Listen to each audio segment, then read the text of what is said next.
Sudah nampak? Sudah, Sudah Ibu. nampak kan? Ibu. Sudah Sudah, ya? Ibu. Sudah, Bu. Ya. Jadi yang keempat itu kinetika ya. Suaranya mungkin agak terganggu ini hujan lebat. Terdengar nggak suara saya? Terdengar. Dengar, Bu. Terdengar, Bu. Terdengar, Ibu. Pakai apa? Mic biar apa? Enggak. Hujannya lebat soalnya.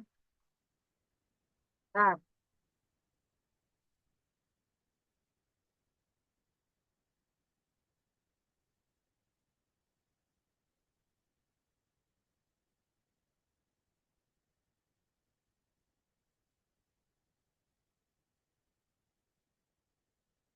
kalian kan bukunya juga sudah ada ya.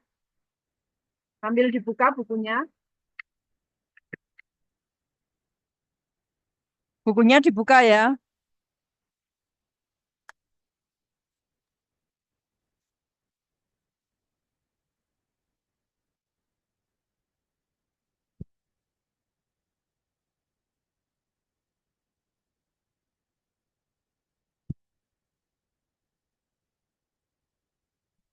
Oke. Di kinetika reaksi ya di teori kan juga sudah dibahas ya kinetika. Yang akan kita lakukan di percobaan di situ. Jadi kinetika konsepnya kan perubahan konsentrasi per waktu yaitu di situ dA per dt ya bisa di perubahan produk bisa reaktan kalau produk positif kalau reaktan negatif karena berkurang. Lalu di percobaan itu yang ditunjukkan di sini di cara kerja cermati di situ ya. Kita akan melakukan titrasi ya. Titrasi ini kan sudah apa? Sudah familiar toh? Ada yang belum pernah titrasi? Halo?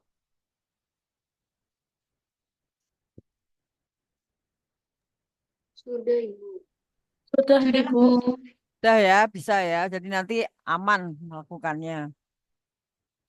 Terus di sini yang digunakan di situ adalah ada larutan Ki, H2SO4, H2O2, Na2S2O3, ya, lalu indikatornya amilum, ya biar sudah disiapkan. Aquades pasti ya. Terus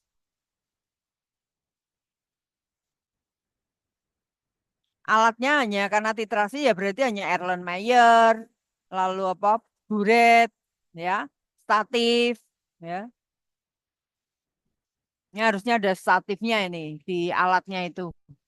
Karena kalau buretnya kan harus dipasang di statif tidak apa, tidak dipegangi itu ya. Dan di sini apa nampaknya dari cara kerja apa ada masalah? Aman-aman saja kan? Yang diletakkan di buretnya siapa?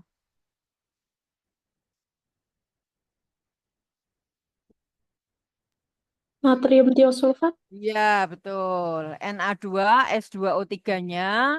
Sehingga yang di Erlenmeyer di situ adalah Ki dan H2SO4. Ya, diambil sesuai dengan apa yang ada di situ 1 mili, lalu H2SO4-nya 15 mili, masing-masing 1 molar. Lalu ada H2O2 ya. Ini sebagai oksidator di situ sebanyak 3 mili. Didiamkan selama lebih kurang 10 menit hingga terbentuk larutan coklat tua. Berarti di situ ada I2. Coklat tuanya itu terbentuk I2. Jadi kalau Ki plus H2SO4 plus H2O2 ya, di situ berarti suasananya asam, reaksinya redox, maka Ki-nya akan terurai, dioksidasi di situ imin jadi I2. Jadi warna coklatnya itu dari I2 ya. Lalu I2 nanti akan bereaksi dengan natrium tisulfat. yang apa tahap kedua itu, langkah kedua. Dititrasi berarti nanti yang bereaksi dengan tionya itu adalah I2. Nanti akan menjadi imin. I2 jadi imin. Jadi dari nol menjadi min berarti direduksi ya. Sehingga tionya nanti akan jadi akan apa sebagai apa? Akan mengalami oksidasi karena I2-nya mengalami reduksi. Karena redoks itu yang satu oksidasi, yang lain reduksi dan sebaliknya ya. Atau bisa juga apa autoredox. Jadi hanya satu spesies yang mengalami oksidasi dan reduksi. Tapi kalau ini iminnya tadi mengalami oksidasi jadi I2, berarti H2O2-nya yang terreduksi karena oksidator, lalu dititrasinya nanti I2-nya mengalami reduksi, berarti tiosulfatnya yang mengalami oksidasi. Disuruh mengulangi 2 kali. Jadi aman ya ini, aman. Menggunakannya kanji sehingga nanti dilakukannya apa pas tepat warna birunya itu hilang ya.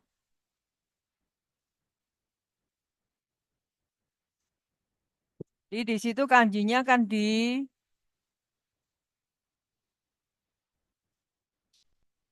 kedua yang pasti terasi ya. Di amilum tepat hilang itu jadi pas ditetesi sedikit langsung hilang. Jadi tidak terus dilanjutkan. Nanti apa kesalahannya besar. Kalau tepat hilang itu pas perubahan warna persis. Itu aman kelihatannya. Lalu perhitungan di situ juga sudah dijelaskan. Ya, di sini berarti data yang diperoleh adalah volume dari siapa itu? Familinya tiosulfat yang dibutuhkan ya. Lalu T0, T awal ya. T-nya setiap berapa itu harus diukur tadi. Harus diukur T-nya. Waktunya tadi. Catat waktunya siap menambahkan larutan natrium disulfat ya. Di apa? Itu yang ditulis lalu di situ nanti P0 min V-nya bisa dihitung dan seterusnya aman di situ ya. Bisa ya. Lalu tugasnya reaksinya suruh menuliskan, tadi sudah saya singgung, gampang. Lalu membentuk dia apa membuat kurvanya, diagramnya, ya. Lalu karena ini apa? Orde 1, kalau orde 1 kalau T setengahnya berarti 0,693 per K. Ya. Jadi ini sudah diberitahu orde 1 karena T setengahnya sama dengan 0,693 per K. Lalu disuruh menghitung harga K-nya. Ya. Waktu paruh itu berarti waktu yang dibutuhkan untuk meluruh atau bereaksi separuhnya. Waktu paruh.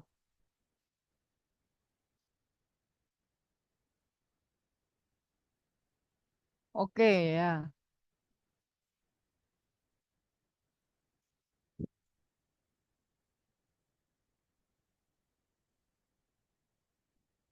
Ya apa ya kok nggak keluar ya tapi ya. Yang masih di waiting room kok nggak keluar ya.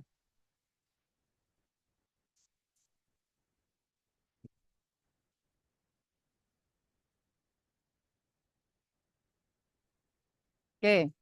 Ya. Gitu ya yang ke percobaan 4 gampang kan? Nggak masalah ya. Ya, Bu. Nanti kalau ada masalah tanyakan lagi lah. Langsung kita ke percobaan 5 ya. Percobaan 5. Percobaan 5 ini saya pakai buku karena ternyata yang percobaan 4 ini kok ini kan apa lama saya menulisnya begini. Yang di anu ada yang di apa? Yang selain 4 yang nggak ada kok 4. Tadi makanya saya ambil dari Bismart. Yang 5 6 saya ambil dari buku aja. Hmm.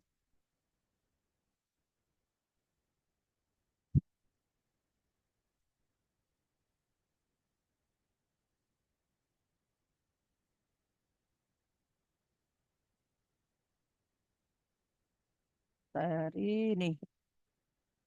Ya, udah nampak ya? Udah nampak semua? Sudah, Bu. Baik, Oke. Bu. Kok masih ada yang telat masuk ya? Tadi kita udah banyak. Percobaan kelima itu adsorpsi ya. Jadi sebetulnya boleh sebelum percobaan boleh hari sebelumnya belajar dulu apa itu adsorpsi ya. Bedakan dengan absorpsi. Ya, kalau ad itu biasanya hanya di permukaan ya. Misalnya reaksi-reaksi elektrokimia itu terjadinya pasti proses adsorpsi, desorpsi di sana. Ya, dan yang apa? Mempelajari teori adsorpsi itu banyak banget ya. Ada Langmuir, Friendly, ya, BET dan seterusnya banyak banget. Silahkan dipelajari. Lalu yang kalau kaitannya dengan yang kita kerjakan, ini kita hanya menggunakan karbon ya, adsorbennya, peristiwanya absorpsi, lalu yang di adsorpsi, adsorbatnya ya, kelihatannya apa ini? Asam asetat ya, asam asetat. Nanti untuk mengeceknya juga titrasi, akan menggunakannya NaOH, berarti titrasi asam lemah basa kuat. Ya, kalau tadi kan apa? Iodometri tadi ada I-nya yang apa? Kinetika ya. Kalau ini hanya asidi alkali. Tetapi yang adsorpsi ini dilakukannya apa? Kalau percobaannya Rabu berarti Kamisnya melakukannya. Karena harus didiamkan selama 24 jam. Ya. Jadi kalau kita lihat di sini alat yang digunakan hampir sama dengan tadi ada buret, ya, Erlenmeyer. Ini jadi pas Rabonya itu pas Rabonya membuat ini biasanya kalau pengencerannya sudah disediakan ya nggak usah dibuat lagi, tapi kalau belum silakan dilakukan. Ya.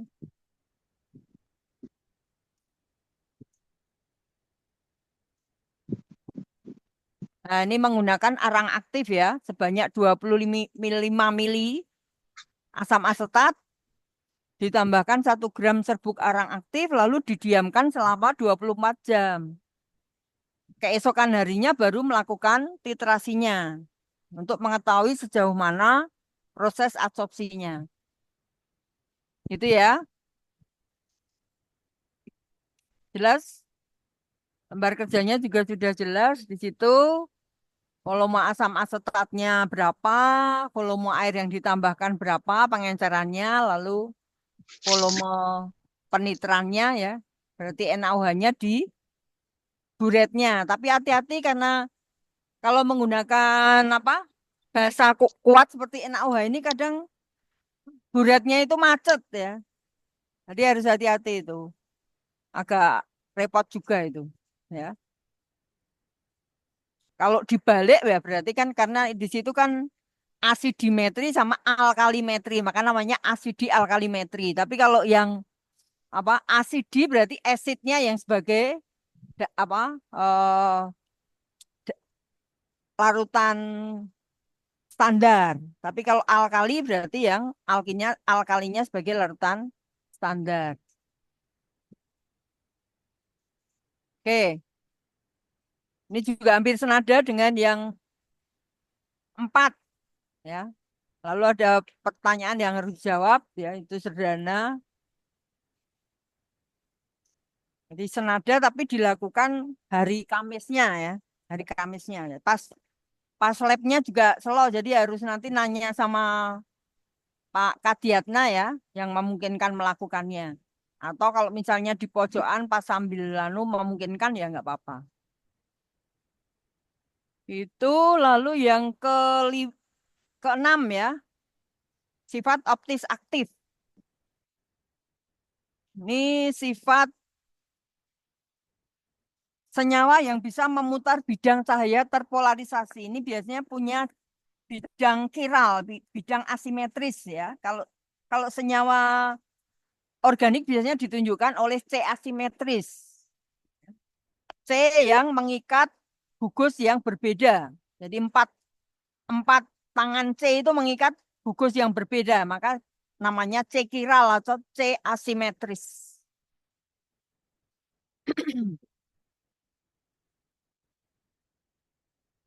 Nah, kita lihat ini alatnya polarimeter namanya, ya, jadi menggunakan polarimeter. Ya. Kalau yang digital itu tidak harus dilihat apa seperti apa mengintip ya, tapi kalau yang manual harus diintip. Tapi kalau yang digital saya nggak tahu, yang digital masih bisa jalan apa enggak nanti dilihat. Kelihatannya kok yang manual, kalau yang manual harus diintip dan itu harus terang, pas posisi terang dan gelapnya apa eh, terang banget dan gelap banget, jadi apa jelas. Lalu posisi arahnya itu nanti ke kiri atau ke kanan. Kalau ke kiri berarti negatif, kalau ke kanan positif. Sudut putarnya, ya. Ini ada apa? Polarimeter, pipet gondok untuk mengukur volumenya, ya. Gelas piala, air murni, sukrosa dan glukosa. Sukrosa itu berarti nanti dia adalah apa? Disebut sebagai gula invert ya, inversi. Karena sebelum dihidrolisis dan sesudah dihidrolisis sudut putarnya berbeda. Maka seperti sering disebut gula invers atau inversi atau invert sukrosa ya. Glukosa itu biasanya putar kanan, tapi kalau fruktosa itu putar kiri. Nanti dicek aja ya. Lalu besarnya putaran sudutnya berapa itu ditulis. Hanya seperti itu ya. Dan apa? Untuk membaca 3 kali ya, sama apa enggak cara 3 kali. Tuh,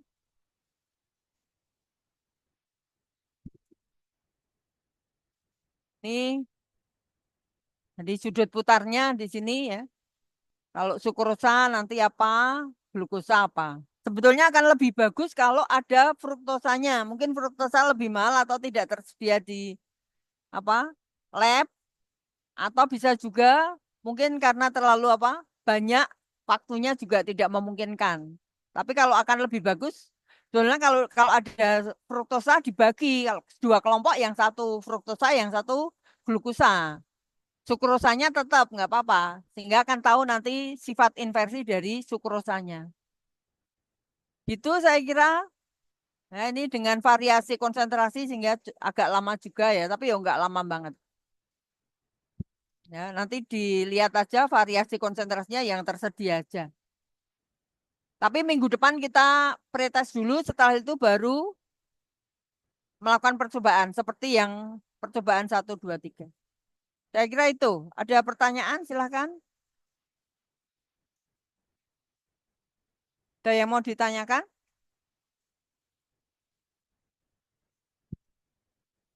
Tempat saya hujan lebat ini, ya begitu terdengar. Kalau ada pertanyaan silahkan yang apa agak keras.